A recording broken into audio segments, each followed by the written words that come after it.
Hey everyone, hope you're having a great day. In today's video, I'll be exploring the fate/legacy of the American colonies after the events of Assassin's Creed 3, and with Shay's return to New York. So without further ado, let's begin. So we know from the last Descendants novel that Shay returned to New York, trained both his son and grandson Cudgel in the Templar ways, and they went on to become prominent members of the Order's American Rite. Cudgel in particular became a proficient assassin hunter like his grandfather, operating in New York City during the 19th century. We know Connor would go on to have a wife, 3 kids, and live out the remainder of his life in relative peace. Abstergo propaganda tried to suggest a more depressing end to Connor's life, but it was simply false, only created to make the assassin cause seem unappealing and not worth fighting for. So with Shay and Connor both settling down in the colonies while still being the leaders or high-ranking members of each respective faction, a truce must have been made.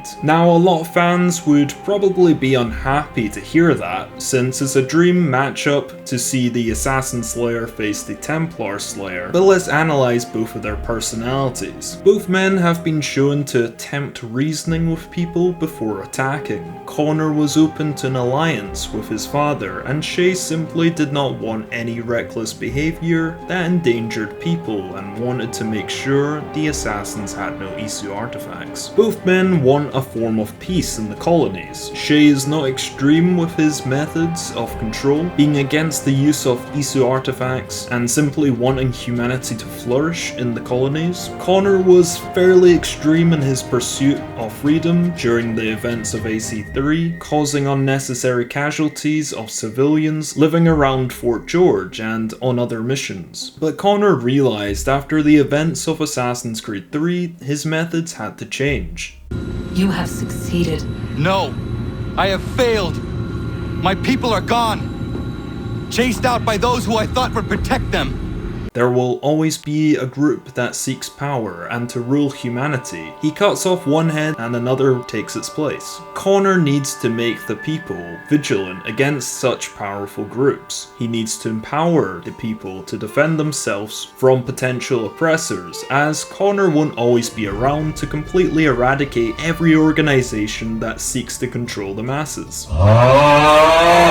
I think Shay would be fine with Connor empowering the people of the colonies, as long as the assassins never gave the people a target that may cause chaos in the process. Both men are reasonable, wiser from their experiences, and I think both realize if they don't maintain an alliance, then more extreme individuals will take their place, either causing chaos or controlling humanity, sapping them of their spirit and free will. We have seen other Assassin Templar alliances such as Mirabeau and Francois de la Serre in Assassin's Creed Unity. So, who or what will take its place? Another king? A council of capable men? That is the question, isn't it? A truce, then. What the devil was that about?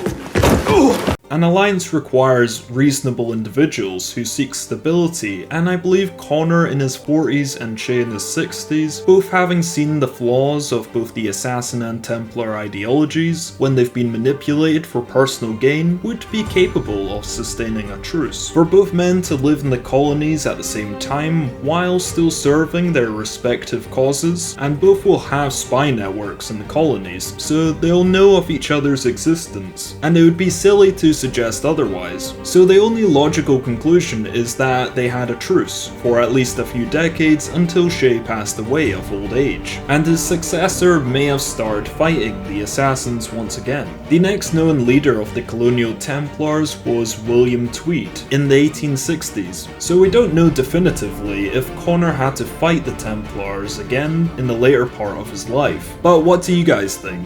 Would it be impossible for Connor and Shay to have an alliance? Do you think Arno would factor into this conflict at all? Let me know your thoughts in the comments down below. Like and subscribe to support the channel, and I'll catch you all next time.